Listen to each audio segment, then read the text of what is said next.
Asi niekoľko, ale vyzdvihla by som 3. V prvom rade regulácia.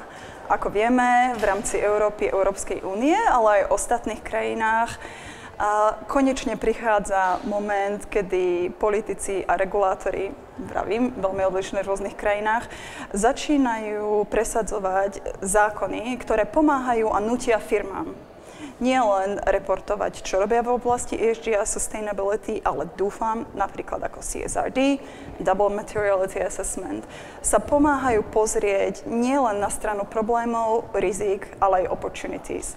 Takže prvá je regulácia. Druhá, technológie.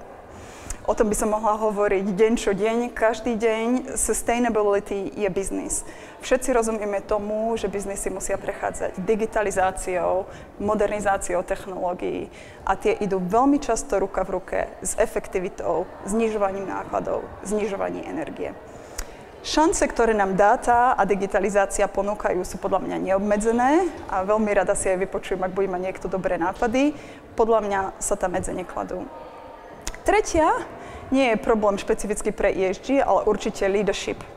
Ako sme to tu dneska veľmi často rozoberali a počuli, musí to prísť zhora.